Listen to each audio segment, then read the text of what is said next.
This was one of the videos recorded for one of the meetings at Ratio Christi at UTSA. Aside from a few minor edits to clean up the long pauses, it's virtually the exact same video, but in any case, here's the video. Hope y'all enjoy.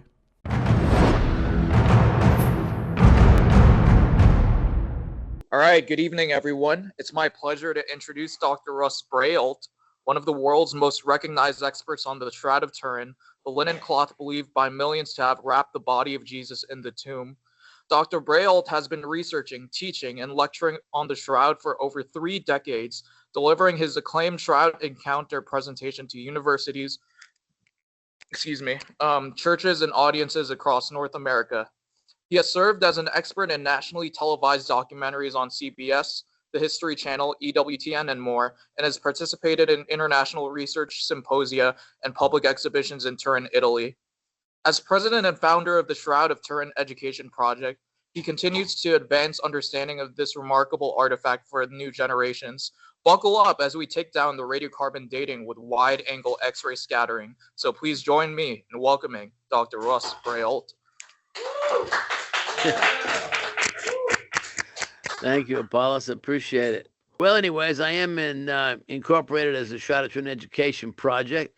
My mission statement is to advance the knowledge of the Shroud to a new generation. And I am just right down the road from Atlanta, Georgia, the home of Coca-Cola, Chick-fil-A, Delta Airlines, Home Depot. And where they have 55 streets with the name Peachtree in it. Who in the world thought that was a good idea? Have fun with the GPS on that one. But anyways, the world is full of mysteries. Still trying to figure out how the Great Pyramid of Giza was built. Some new theory seems to prop up about once a month, and Stonehenge, still trying to figure that out. A new story about that about once a month too. I don't know anything about these mysteries, but there's another mystery, an intriguing mystery in Turin, Italy, also known as Torino, if you're from Italy, and it's in the northern part of the country, not far from this is the Italian side of the Alps here, and it's which is why it was the home of the 2006 Winter Olympics, and the Winter Olympics are happening right now just about an hour away in Milan. And it's also the home of the of Fiat Motor Works, and so if anyone goes to Europe, you see these little Fiats running around. Well, they're all made right there in Turin. It's now also in this city is this church called the Cathedral of St. John the Baptist. It was completed in 1694, and in this church is a mysterious cloth with a mysterious image on it. And for hundreds of years, people have been making pilgrimages to Turin to get a glimpse of this cloth, believing that this cloth is the actual burial shroud that wrapped Jesus when he was in the tomb some 2,000 years ago. And, here we are living in the 21st century. We live in a skeptical age. We live in a scientific age, and we scratch our heads and say, really, is that even possible? And so that's what we're going to explore. We're going to explore whether that is even possible. And so if you were to go to Turin during a public exhibition, which I don't know when the next one is going to be. The last one was in 2015, and I don't know when the next one's going to be. It has not been announced. But at any rate, you would see this long, it's a 14-foot long cloth. So it's long but narrow, only about 3.5 feet wide. And if you look at the center of the cloth and look to your left, you'll see the front image of a man. And you're starting with the hair and the face. You come down a little bit, you see the arms, the hands, and you see the legs here, some blood on the far left over the feet. Come to the center of the cloth again, look to your right, and you see the back of the head, the shoulders, the back of the legs, and feet again to the far right. Now, if this is conceivably the shroud of Jesus, then we would assume that the body of Jesus would have been laid on this portion of the cloth, with this left-hand portion wrapped over him lengthwise, as we see in this diagram right here. So that gives you an idea, perhaps, as to how this image came to be. Let's turn this vertical. Now we're just looking at half of the cloth instead of the whole cloth, and we turn it vertical. A lot easier to understand. You see the hair, and you see blood all into the forehead, and we see the arms here, blood into the arms here, and here's a nail wound in the wrist. We see the hands. We see the legs, and we see some blood down here by the feet. Now, the shroud was in a fire in 1532. It was kept in a silver box. The top of the box melted, and a glob of molten silver fell down onto it, burning all the way through it, creating a series of basically 16 burns because it was folded in 16 layers. And so here we see these parallel lines are essentially scorch marks, burns, and patches that were covering up holes. And so the image lies in between these two parallel lines. Now, during the fire, it was doused with water. So we have a pattern of water stains, a big water stain over the knees, one just to the right, another one just to the left, and then even one over the chest. And so there's a whole pattern of water stains. And now also, just so you have an understanding of everything that you're seeing here on the cloth, right next to this patch is a side wound with blood flowing down from it. Now, what's interesting, if you Google the shroud or look at a book or a magazine, you'll always see the face image. You sometimes see this image, which is the full frontal image. What you almost never see is that this is a full front and back image of about a 5'10" crucified or apparently crucified man. We see scrapes and blood flows all around the back of the head from an apparent crown of thorns. We see scourge marks crisscrossing the back in two directions from the base of the neck all the way down to the ankles. Over 120 scourge marks to be counted on the body.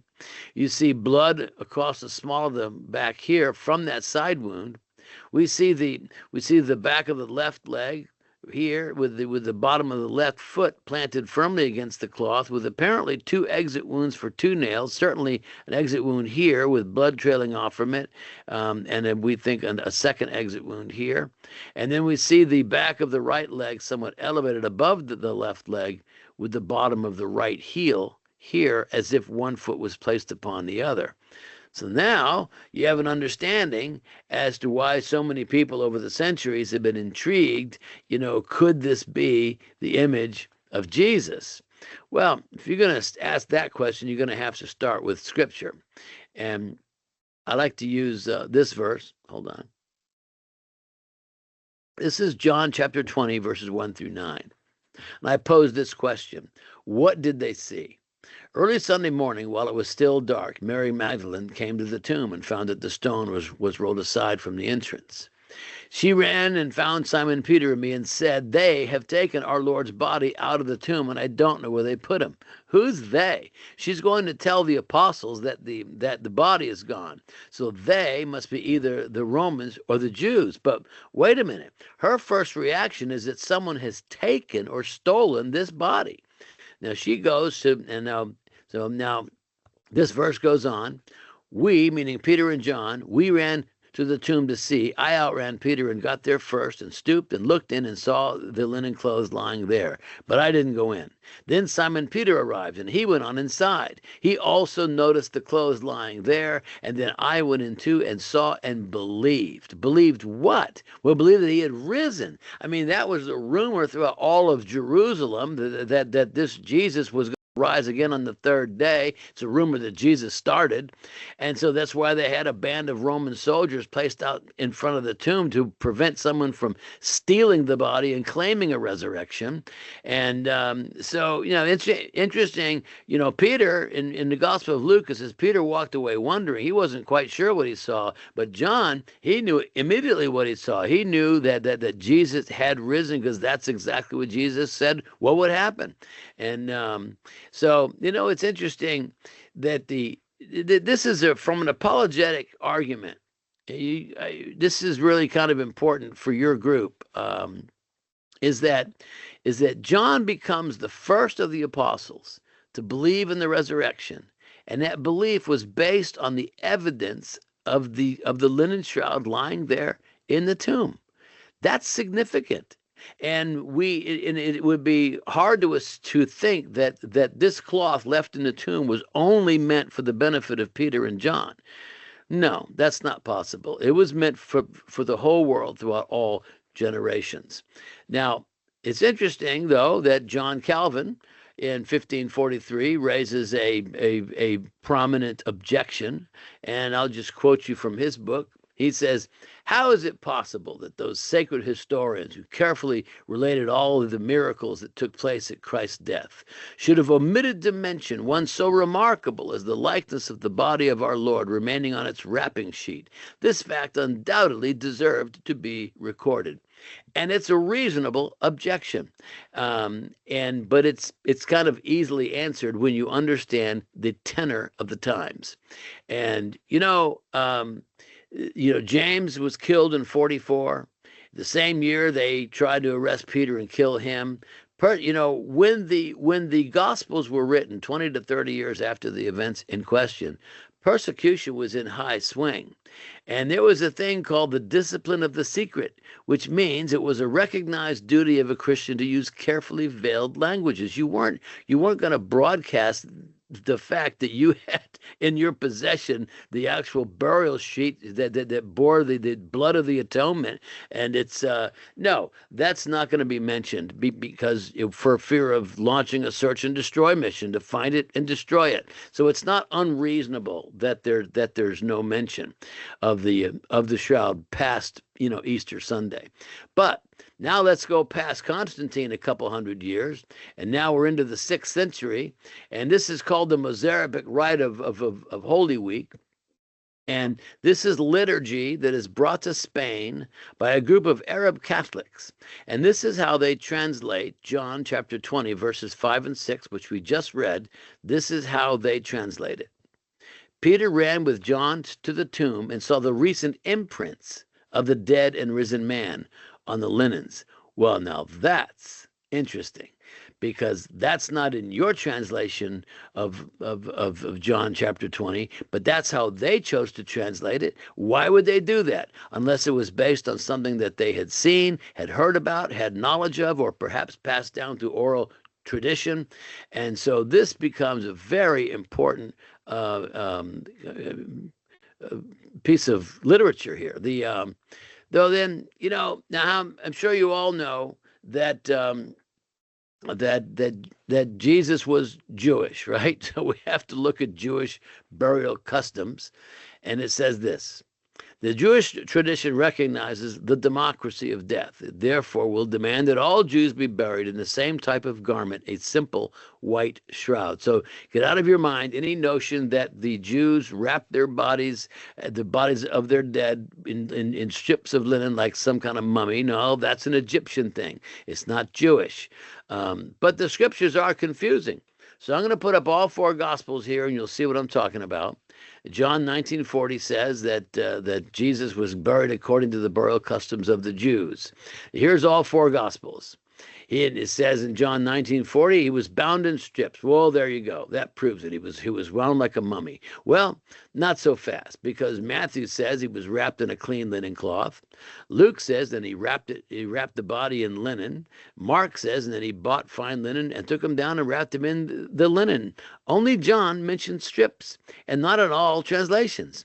And so how are we going to reconcile this apparent contradiction? Well, most of you know what the big miracle was that led to the decision on the part of the high priest that this Jesus had to die. And you know that miracle. It was the raising of Lazarus from the tomb. In fact, Jesus, he deliberately waited 4 days to make sure Lazarus was good and dead. There was no way he was getting out of that tomb on his own. And he goes over to the side of the tomb, roll the stone aside from the entrance, and, Lazarus come forth, and out walks Lazarus wearing his grave clothes, bound hand and foot. The logical synthesis is you have strips of linen, yes, binding the chin, binding the wrists, binding the ankles, and a single linen shroud wrapping the entire body, which would be especially true in the event of violent death with a significant loss of blood. There's no washing of the body, no removal of the clothes. You're just wrapped in a single linen shroud called a sovev, which means to go around, and then in the ground that day. And that's pretty much exactly what we see with the shroud. So everything seems to be consistent, seems to line up with the gospel account, seems to line up with Jewish burial tradition circa 1st century. But here's what we all want to know, isn't it? Is the Shroud of Turin simply a pious fraud, some kind of religious artwork of some kind? Or is it the most important archaeological artifact in the world, hidden in plain sight, hidden by controversy and confusion instead of dirt and debris? I mean, think about it. We're still looking for Noah's Ark. I guess there's been some sighting or something. I've been hearing that for years, but there's no excavation that I'm aware of. We're still looking for the Ark of the Covenant. Haven't found that yet either. And yet the burial shroud that has wrapped the crucified and risen Son of God could be sitting in a medium-sized church right now in northern Italy, and the world at large barely knows about it. Why? Because of controversy and confusion. You see, no matter how much science we apply, we can never prove the shroud to be, in fact, the burial shroud of Jesus. You can't do it because we don't have the DNA of Jesus to make a match. But here's what we can do: we can determine what it's not, and then you can decide what it is. Now, the shroud has been on public exhibition only 5 times in the entire 20th century. And this is the exhibition that was held in 1978. It was on exhibit for 6 weeks. About 3.5 million people came to see it. You could go inside the cathedral, view the cloth above the altar behind bulletproof glass. It would be illuminated, and it would also, but you could only stay up here for a couple minutes, and you'd have to move along. It was at the end of the 1978 exhibition of the Shroud that a team of 33 American scientists had permission to study it. When they arrived in Turin, they had over 70 crates of gear weighing over 10 tons brought from various laboratories throughout the United States. The name of the project was STURP, or Shroud of Turin Research Project. It was in the planning stages for 18 months prior to this day. Now the cathedral that you saw earlier is attached to the royal palace, because at this point in time the shroud was owned by the King of Italy. And so what you're looking at here is a room in the palace there were several rooms that were used, but this is a room in the palace set up as an examination area. And they even brought a steel table over, used to. This was an amazing table. It could swivel around 360 degrees and even go vertical. And it's you have all the scientists around here in kind of seeing what they're going to be doing. They will have access to the cloth for 5 days, working in shifts, round the clock, 120 hours. Now, here's where they are receiving the shroud into the palace. It was on exhibit in the church for 6 weeks, and now they're bringing it back into this room. Going to lay it onto this table. It'll be attached by magnets. And so you see these white bars along the top and down the side. These are all magnets. And so the thing is laid out into a quadrant. So you have numbers along the horizontal axis and letters along the vertical.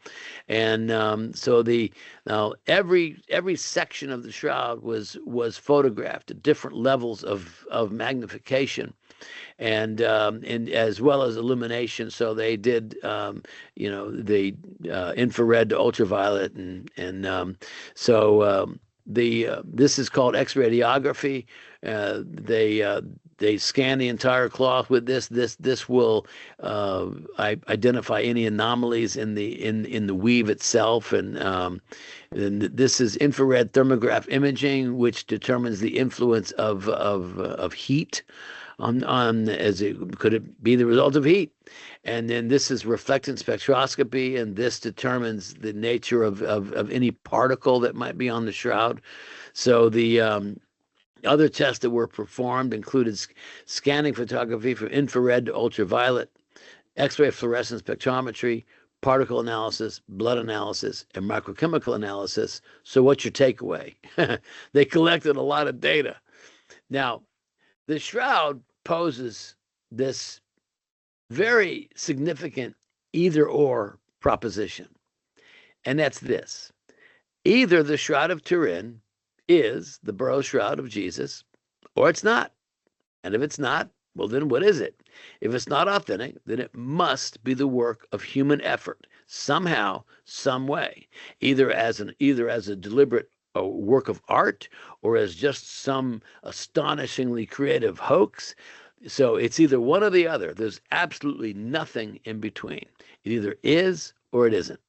And so, most of the scientists, when they went to Turin, thought that they would easily solve this thing, that it was curious, it was mysterious, but certainly they thought that when they got down on the cloth with some microscopes and some magnifying glasses, that they would see the paint, and then they could spend the rest of the time going to Venice and Florence.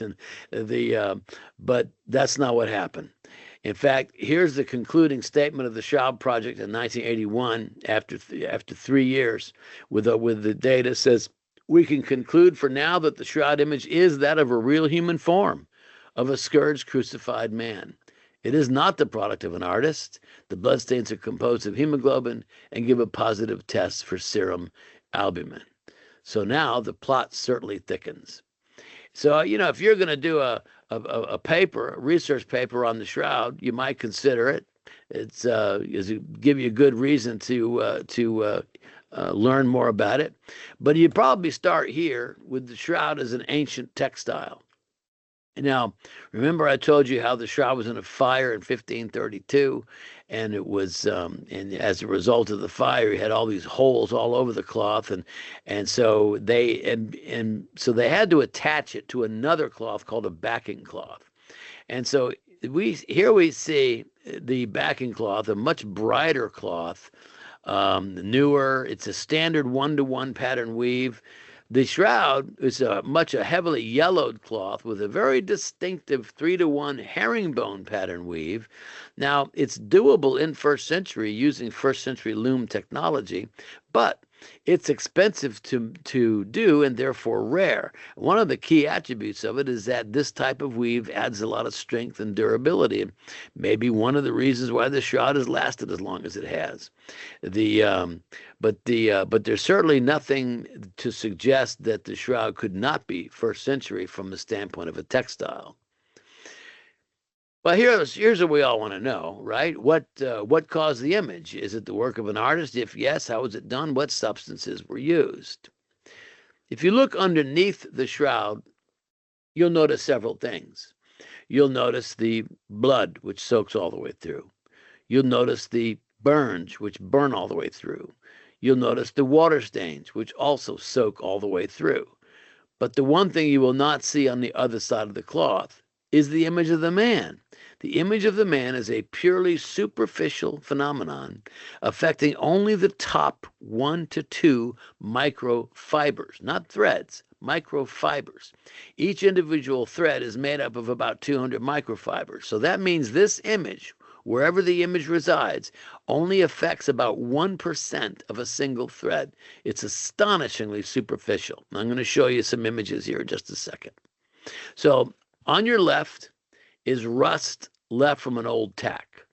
No problem seeing the rust particles clinging to the threads and the fibers. This is magnified 32 times. On your right is a charred area, a burned thread with another thread right underneath it that's perfectly intact. Then on your left is blood image from the lower back. No problem seeing the blood soaking through and clinging to all the threads and the fibers. On your right is the image area from the tip of the nose. This is one of the darkest parts of the shroud image, and you can hardly tell that anything is even there. In fact, you have to drill down several hundred times magnification to see anything, and I'll show you that in just a minute. But I want to draw your attention to a particular phenomenon with the shroud that is very unique and distinctive and essentially stands alone because there's nothing else like it. So the closer you get to the shroud, the less detail you see. In other words, if you get closer than 6 feet, the image disappears. You can't see it. You can see the blood stains, but you can't see the image. You have to stand back from the cloth to see the image. However, the closer you get to a painting, the more detail you see. Now, this is a portrait painting made by this artist here, Tyshawn Schoenberg. He lives in Great Britain. Nothing special about him other than the fact that he allowed me to use his pictures. But I want to show you what happens when we go close up on this portrait painting. And when we go close up, we see the different brush strokes, we see the different colors, we see the different densities. When you go to the shroud, nothing. Go back to the painting, that's obvious. Back to the shroud, nothing. Let's drill down, I don't know how many times, several hundred. We're looking at a portion of a single thread. And we see some yellowing on the top 1 to 2 microfibers here. And here's the best chemistry so far, is that something has brought about the accelerated dehydration and oxidation of the cellulose composing the linen fibers, but only in those areas immediately surrounding a body. So in other words, it's a discoloration of the cloth with something having interacted with the flax of the linen. And now what that is, anybody's guess. So we can tell you the chemistry of why the image appears, but we cannot tell you what caused it. The beginning of the science of the shroud really began over 100 years ago when it was photographed for the very first time. An image on your left is the image as it appears to the natural eye. It's kind of vague and blurry and indistinct. The image on your right, however, is the image that appears in a photographic negative. And there's a transformation that takes place here that doesn't normally take place. Now, in 1898, when this was discovered, it was a big thing because photography was brand new, and now today we don't even use film. So the fact that the shroud is actually a negative image really is not a first order of things that we think about, but using film, it's a big deal because, in other words, the image on your cloth on your left is actually a negative image. Therefore, what shows up on your right in a photo negative is actually a positive image. And so this is a phenomenon that shouldn't take place, that just doesn't make any sense. And it's but because in the photo negative there is far more, it's much clearer, much more information seems to be revealed in the photo negative. And then when you look at the photo negative image and the full body image, that's pretty remarkable. I mean that looks like an X-ray.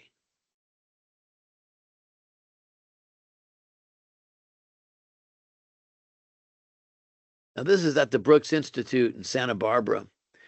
They were commissioned to do all of the photography for the Shroud project, and they have a volunteer here. They have a mock-up of the shroud, a kind of a model, if you will, and they have him here. They have him wrapped up in the cloth, and what they're trying to determine here is what parts of the body would be in direct contact with the cloth, what parts of the body would be separated from the cloth by a millimeter up to 4 centimeters, and the image is still there except lighter. So in other words, the image appears, or the cloth appears to contain distance information. Now, so for instance, this is kind of a crude diagram, but you see here that there are parts of the cloth that would not be in direct contact with the body, and yet the image is still there except lighter. Now, what I mean by darker and lighter is this. There are no substances on the cloth. It's not because there's any more or less of a substance. There are no substances on the cloth. it becomes darker because more of those individual microfibers are affected by whatever caused the image. Where it's lighter, you have fewer of those microfibers affected. It's like a pixelization effect. And so that's what determines lights and darks. And so the best rendition of this was probably from the History Channel documentary called The Real Face of Jesus. Came out several years ago. This is the work of 3D animator Ray Downing.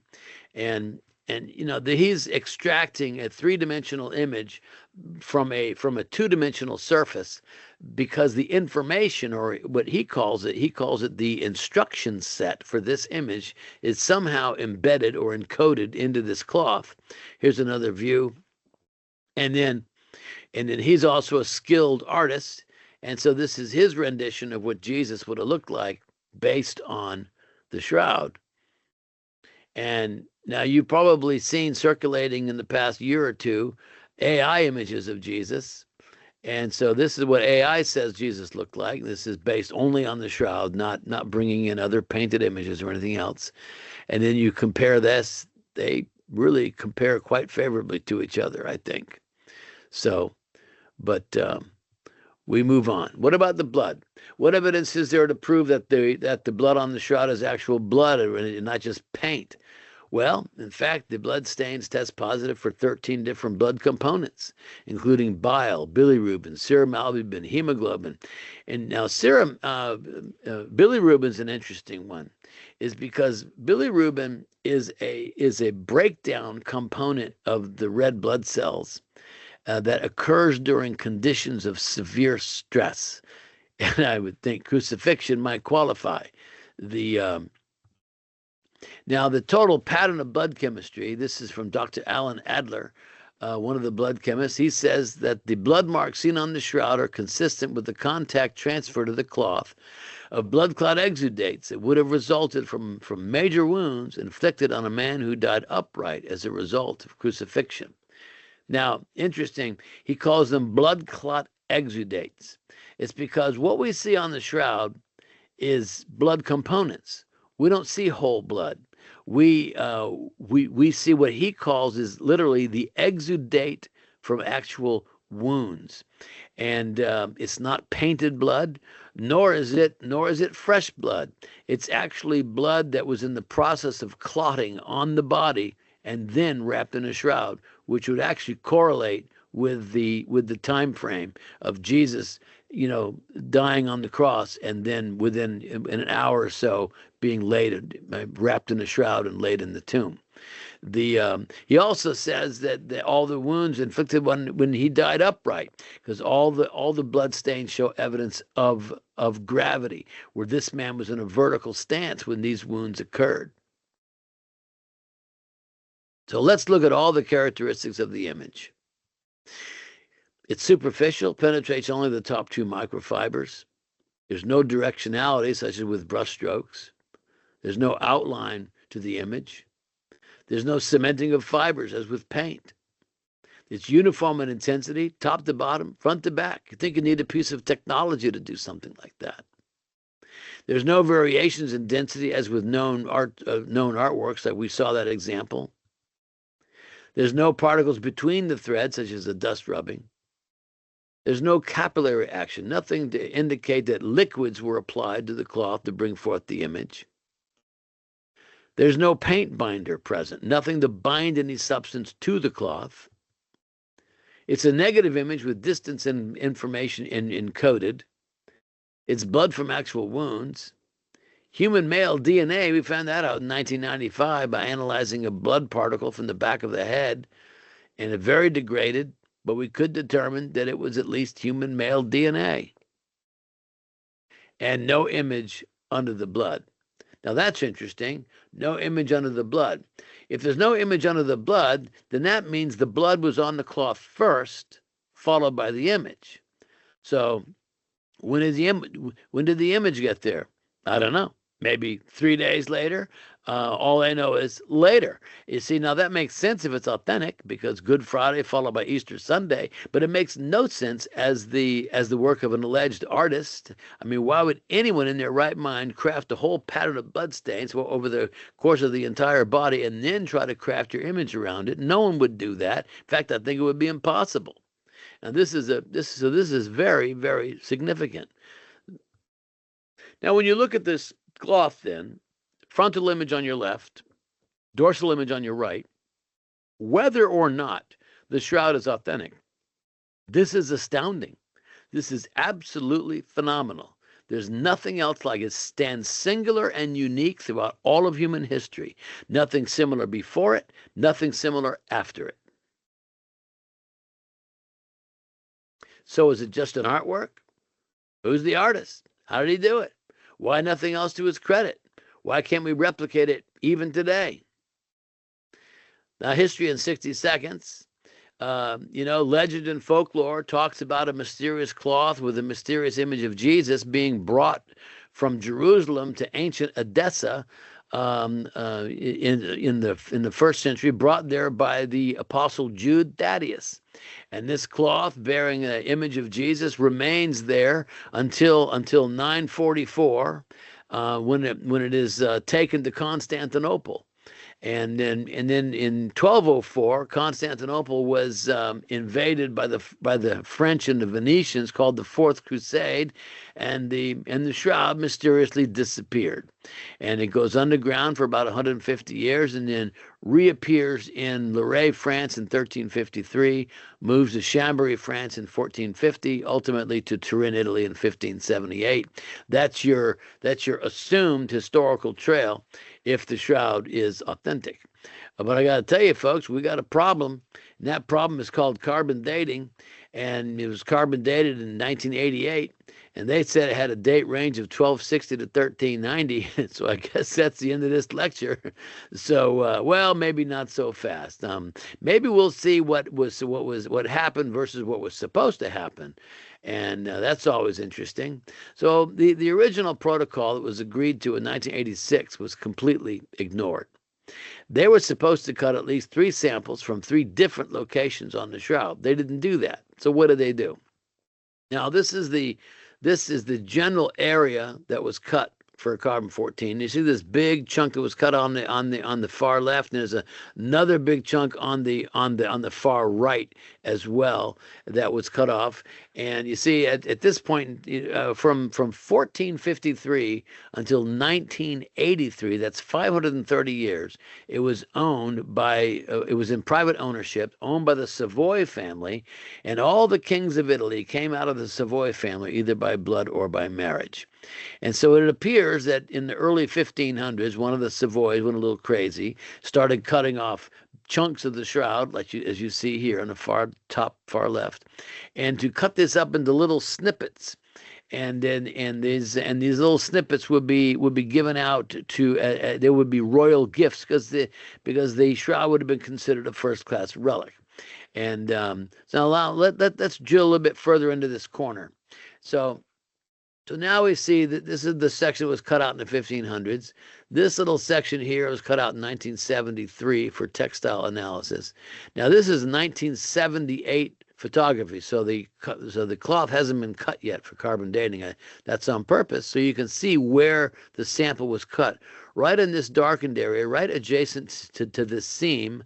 And you can see the diagram down here. 3 little postage stamp size samples sent to the lab. This larger sample was retained. It was not carbon dated. It's called the reserve sample. Now, why is this a problem? Well, let's look at the way that the shroud was exhibited in prior centuries. And what we're going to look at are etchings in silk and copper over the course of several hundred years. And so this is when the shroud first arrives in Turin, Italy in 1578. It arrives from Chambéry, France. Now, I think the entire church is up here on the platform. Everybody's up here grabbing a hold of it. And I put this big red arrow here on the left to draw your attention to this top left corner. And it's interesting that you just how they're holding the shroud. Very next year, 1579, it was exhibited again and again. Look where they're holding it, and then the May 4th became the official feast day of the Holy Shroud, and prior to the completion of the cathedral in 1694, it would be exhibited outside. They built a wooden platform in the royal courtyard, and up to 60,000 people would come from all over Europe to come and see this cloth and venerate it, analyze it, whatever they want. And it's so then now, because the shroud was owned by the king of Italy, it would also be brought out to bless royal weddings. And here's a wedding in 1684, and notice how he's just grabbing a handful of it right there at that exact corner where it was cut for carbon dating. In fact, we know that it was handheld, manually held up over 275 times from 1418 to 1694. And it wasn't the same person holding it all the time. They would actually rotate because everybody wanted an opportunity to hold the burial shroud that wrapped Jesus. And so you'd have how many thousands of hands have held this cloth. And so if you were looking for the worst possible sample location, then you would pick from one of those two outside corners, which, of course, is what they did. And so now enter Ray Rogers, thermal chemist with the Los Alamos National Laboratory. He begins to suspect that there's something awry with that corner, and so he obtains a thread sample from the main body of the shroud, and then also obtains a thread sample from the middle of the reserve sample. You remember the sample that was cut for carbon dating, but it was not carbon dated? That's called the reserve sample. He obtained the thread sample from the middle of that sample and compared the two threads, and they were not the same. And so, my goodness, what is going on here? Now, he writes this up in a peer-reviewed journal in 2005, and I'm going to read you a portion of the abstract. In 1988, radiocarbon laboratories at Arizona, Cambridge, and Zurich, they determined the age of a sample from the Shroud of Turin and reported that the date of the cloth production lay in between AD 1260 and 1390 with 95% confidence. This came as a surprise in view of the technology used to produce the cloth, its chemical composition, and the lack of aniline in its lignin. The results prompted questions about the validity of the sample. And so he goes on, but here's the punchline. The radiocarbon sample was not part of the original cloth of the Shroud of Turin. The radiocarbon date was thus not valid for determining the true age of the shroud. My goodness, what is he talking about? Well, in other words, there's cotton twisted in with the flax in that corner, but there's no cotton anywhere else on the shroud. There's a madder root dye on the surface of the threads, and that, I think, is what you're looking at here. This kind of darker area here underneath the seam is probably that madder root dye. There's a clean splice where the cotton and the flax threads were spliced into each other, and then there's a presence of starch to stiffen the threads to effect some kind of repair. It looks like we have all the ingredients for some kind of a medieval reweave or medieval repair. With that being the case, and only taking one sample instead of three, we have nothing else to compare it with. So now we don't even know what we dated, and it's so as Apollos alluded to at the beginning, wide-angle X-ray scattering. This was published in 2022, and using this new technology, they were comparing. This measures or determines the amount of natural aging in various fabrics and linen and fibers and linen, and they analyzed the natural aging found in about a dozen other linen cloths, ranging from the current time all the way 1,000 years old, 2,000 years old, all the way back to 5,000 years old. And the cloth that correlated best with the amount of natural aging found in fibers from the shroud, that cloth was excavated from Masada, circa 1st century. So this is something is definitely wrong with carbon dating, and it's because this is a strong piece of data.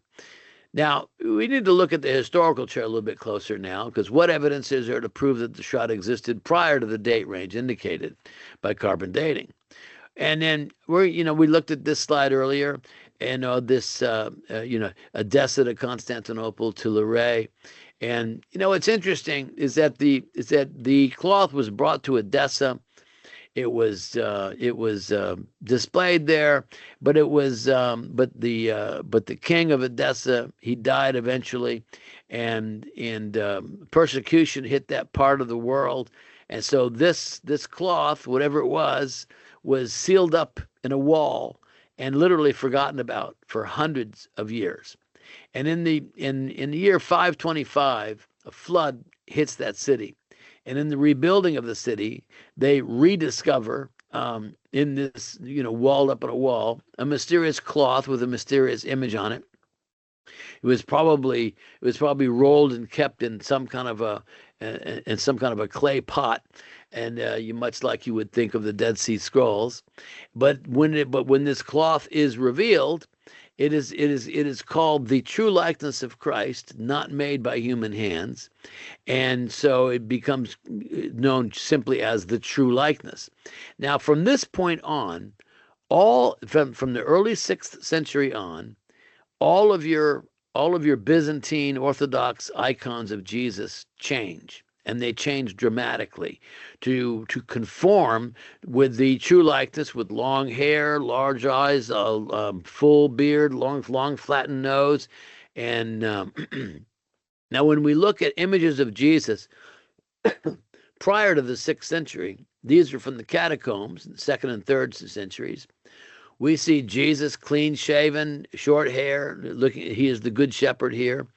On your right is touching the hem of his garment. Look at Jesus, his hair, short, clean shaven. Then you get, here's the cast of the Chosen, all with short hair and clean shaven. And then here's 4th century Spain, clean shaven and not long, not short, just kind of medium hair. And then we see 5th century Greece. Now we're onto the mullet look here, and but again, no beard. And then now this is a Orthodox Byzantine church on the far side of Italy in Ravenna. It's built in the 5th century. Now, on your left is an image of Jesus, and he looks like the Roman god Apollo with his short hair. Same exact church. Opposite wall, 100 years later, everything changes, because now the true likeness has been revealed. And if you're an icon painter, you're not going to paint a picture of Jesus anyway dissimilar to what has now become known as the true likeness. In fact, you see these images, and they all stylistically conform to the true likeness. And ever since then, these icon images of Jesus, they're never looking to the left or to the right. They're always front facing as well. And this is exactly why Jonathan Romy looks the way he does, and because this understanding of what Jesus looked like goes all the way back to the 6th century with the revelation of the true likeness. Now let's look at some historical writings. From the 4th century, Pope Sylvester in 325, by papal decree, said that the church should celebrate the holy sacrifice of the Mass, representing the body and blood of Christ on a linen cloth as if it were the clean shroud of Christ. So, anytime you go into a church and you see the altar covered with this long linen cloth, that goes back to the early 4th century, and it represents the clean shroud of Christ. Then in the 5th century, Bishop Theodore of Mopsuestia of Antioch He was a very important guy. He developed a catechism with instructions before the celebration of the Mass. And he says this: the deacons who spread the linens, two deacons who spread the linens on the altar, represent the figure on the linen cloths at the burial. The figure, the image. So now we're even referencing a double image as we see on the shroud. And then we've already seen this one from the 6th century. Peter ran with John to the tomb and saw the recent imprints of the dead and risen man on the linens. Clearly, there was knowledge of the shroud in the early centuries.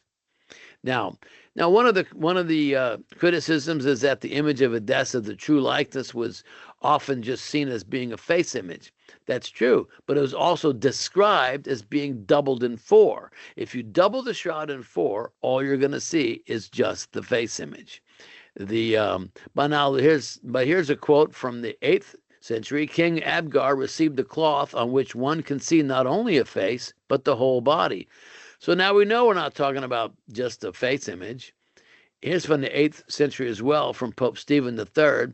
Christ spread out his entire body on a linen cloth that was white as snow.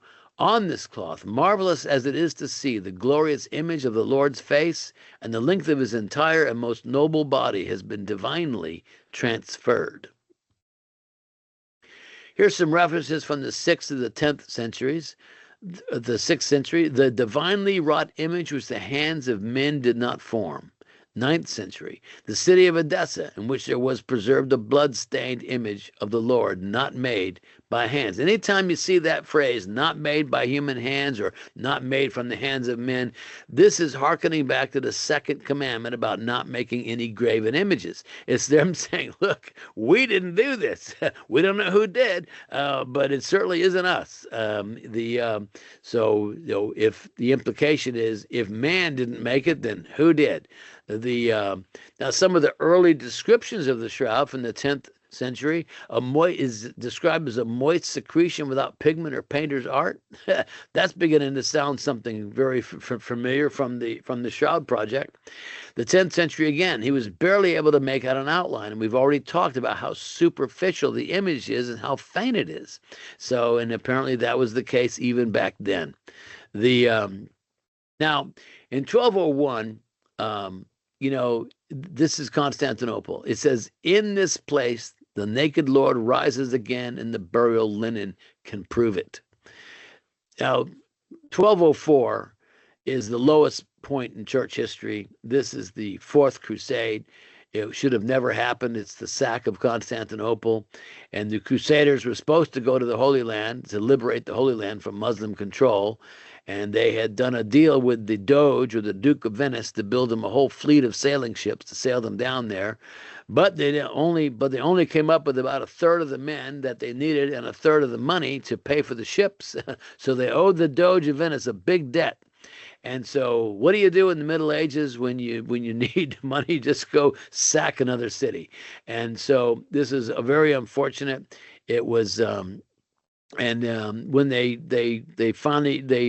Crusaders sailed to Constantinople and they got into the city, they burned half the buildings down, stole all the silver, gold, ivory, and hundreds of relics of the saints. And as you can imagine, a letter of protest was written the very next year by the brother of the emperor.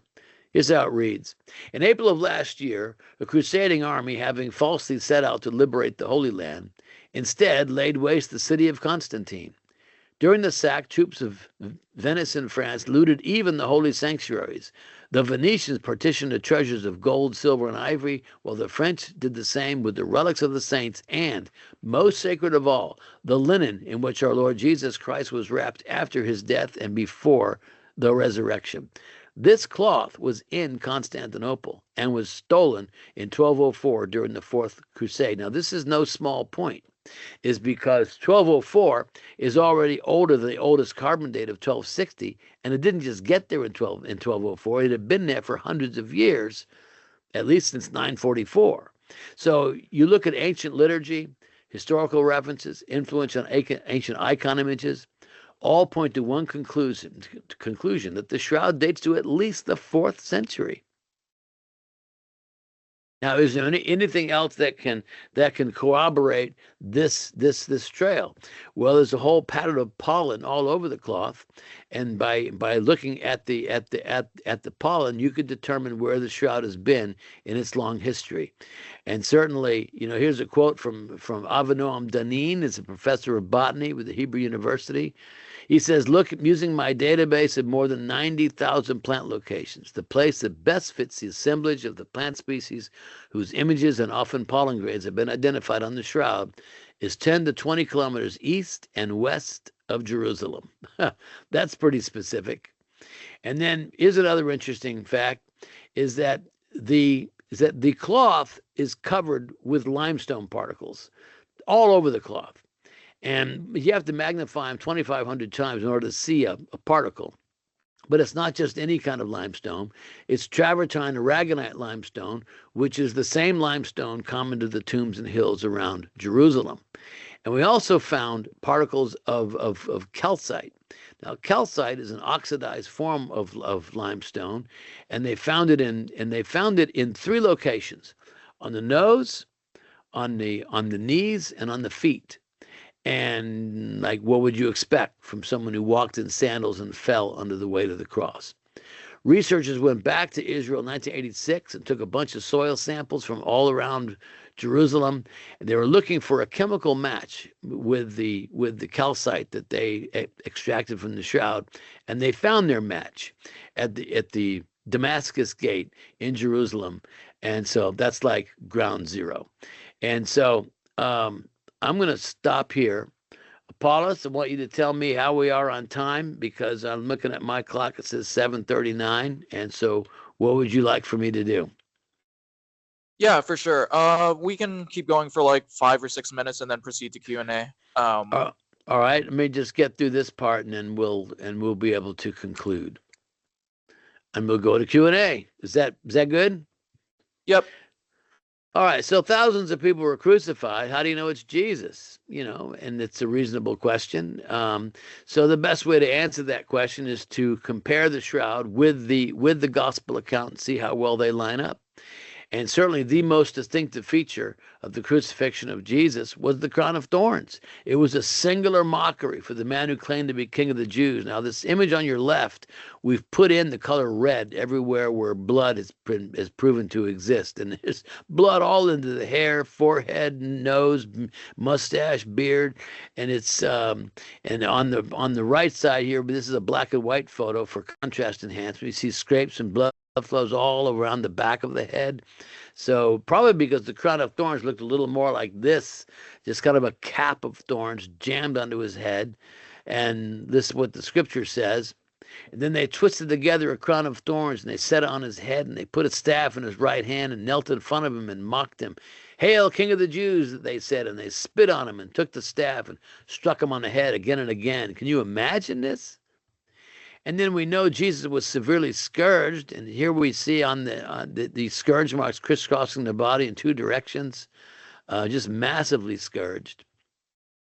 2 men accomplished the scourging, one taller than the other based on the different angles of the scourge marks. Using a Roman flagrum, has a wooden base with 3 leather thongs that come out tipped with either bits of bone or metal, usually sheep knuckles.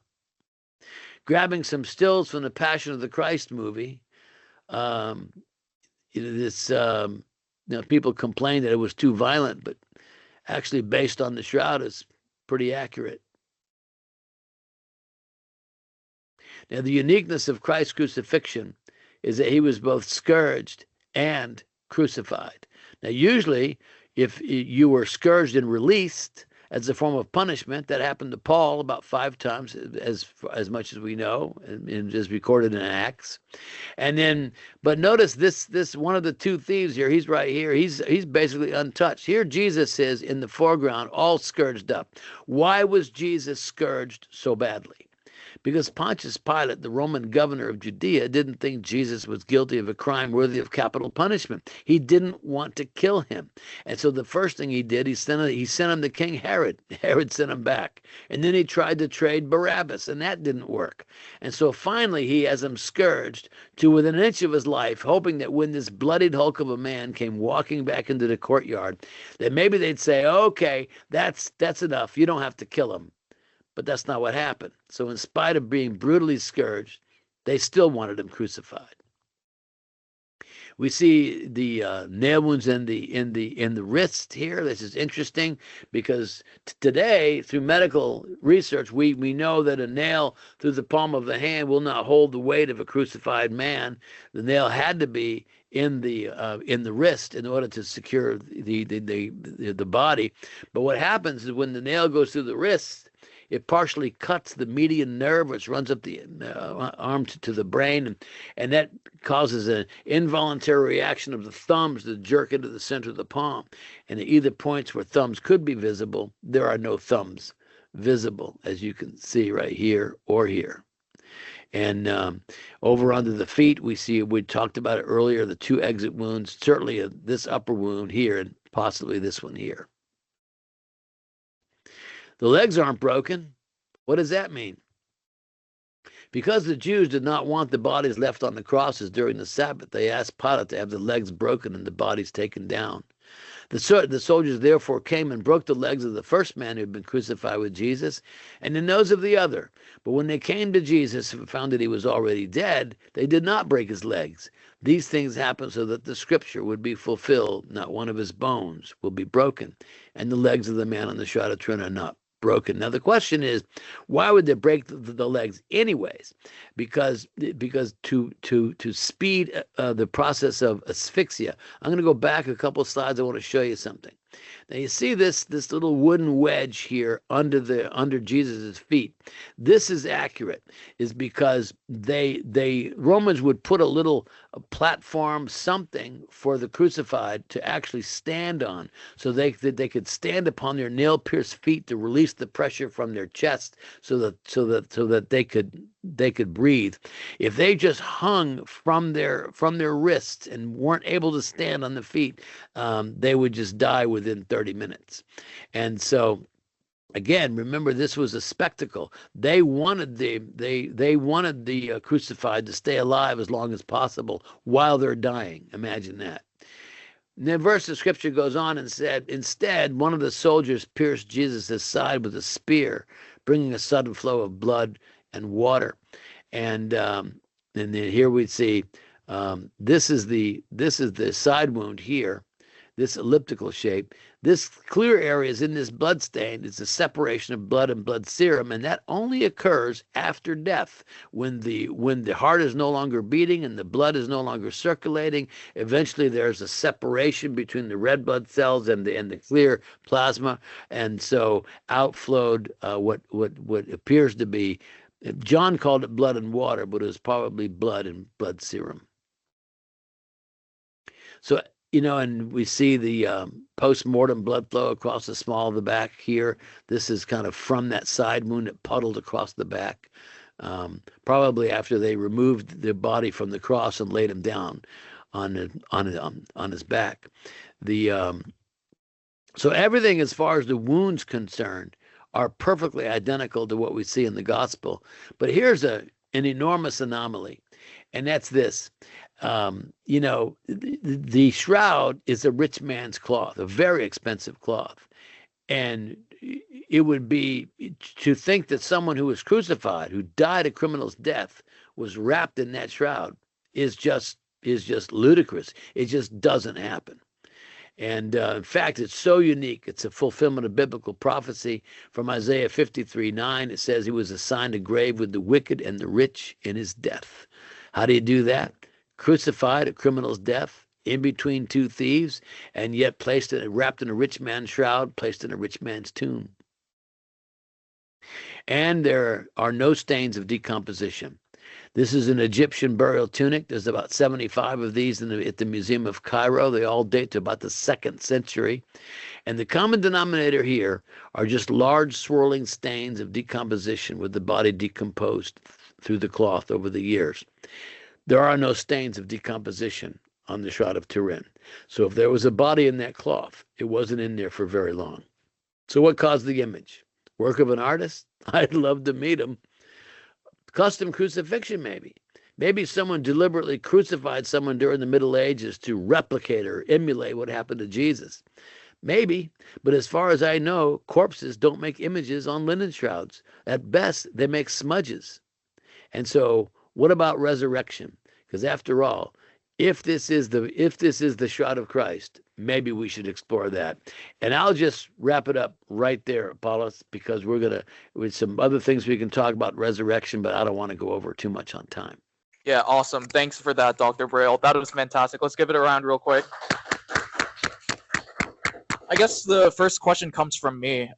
So like on the note of like resurrection, in Second Temple Judaism, Paul kind of alludes to resurrected bodies having the glory of the stars. And you also see like this luminous, like kind of like a motif you get with like resurrected bodies. They shine. And so like, especially with like you were talking about how like the shroud is like a photo negative, and like Dr. Gary Habermas says, for instance, that's consistent with like radiation. So potentially maybe we have like a photograph of Jesus. What do you think? I think it's very close to a photograph. It has photographic-like qualities to it. It isn't, you can't call it a photograph per se, but it's certainly, I think when you do a study, it's interesting. There were no eyewitnesses to what happened to Jesus in the tomb. There's a big stone put in front of the entrance, and so if you're going to ask the question of what happened to Jesus in the tomb, you're going to have to look at other verses of Scripture. And so you look first at the Mount of Transfiguration, which occurred 6 months prior to the crucifixion, and it's Jesus goes up, Peter, James, and John at the bottom of the hill. Jesus goes up to the top of the hill, and it says, and he was transfigured before them, and his face shone like the sun itself, and his clothing became dazzling light. So here Jesus is turning into a being of light before the crucifixion, and then how does he appear to Saul, who becomes Paul on the road to Damascus in a blinding flash of light, so bright that Saul is blinded for 3 days, and it's and so you just look at on either side of the crucifixion, Jesus appearing as a being of light. So if you ask the question of what happened to Jesus in the tomb, the very split second his soul came zooming back into that lifeless body, I think you'd have to assume that there was an explosion of light and then poof, gone. I mean, I don't see what else that we could conclude, because John and Peter go to the tomb and there's no body. All there is a vacant linen shroud. So something happened to the body, and it probably happened instantaneously in a conversion to light. Light has no mass, and this is John Jackson's collapse theory, that as the cloth was descending through the body to about 8 millimeters, because it has no light, because the light has no mass. If you can imagine the body converting to a volume of light, and then all of a sudden, boom, gone. And so I don't know. That's just a theory. You can't replicate these things in a laboratory. And so all we can do is really, it's kind of a best guess type thing. Yeah, for sure. All right. Did we have any questions from any of the other folks? Here you go. Hey, thanks for your presentation. I have a couple questions. Do we have any other cloths of the same type from the same time period? I mean, I find it slightly hard. I know you mentioned certain Egyptian burial cloths. I find it a little hard to believe if we can't even preserve like first century manuscripts, and this cloth is being folded all over the place, stored in walls, caught up in fires, that it would remain in such good condition until today. Do we have other cloths of the same type from the same time period as well preserved as this? Well, I don't, there are flax linens that go all the way back to about 1300 BC. So flax is very durable as long as it's, kept, dry, relatively dry. And so there's a so I don't, it's hard to answer the question, because one of the things about the way that the Jews buried their dead is that they used ossuaries. And so they would take the body of the deceased, had usually a family tomb, and then they would bring the body into the tomb and wrap it in a shroud of some kind, and then a year later they would go back into the tomb and the body would be decomposed. They would take the bones, put them into a bone box called an ossuary, etch on the outside of it whose bones these belong to, and then that way you could have multiple people buried in this same tomb. But then the cloth would be discarded. It would be burned, buried, or something. So that's why we have very few linen shrouds from that period. Anybody else have a question? I have a couple more. Sorry. Okay. Okay. Thank you. That's really helpful. I was also going to ask, why haven't we re-carbon dated the shroud from a different part since that original carbon dating from the corner, if it's kind of known that it was the corner and there was people grabbing it and it was kind of replaced? And also, how reliable is the wide angle X-ray scattering? Well, it's hard to say how reliable it is. It's probably needs to have more examples that they use. But as far as what they determined using the samples that they used, it seemed pretty good. But again, it's not a dating methodology per se. It's kind of looking at it from a comparative standpoint, as you compare the amount of natural aging in other cloths. So from that standpoint, it's not going to be an exact science. But in the same way, carbon dating wouldn't be an exact science either, because it's just a ratio of carbon of carbon 12 to carbon 14, and it's I would say this in answer to your first question as to why it hasn't been carbon dated again. Well, ever since what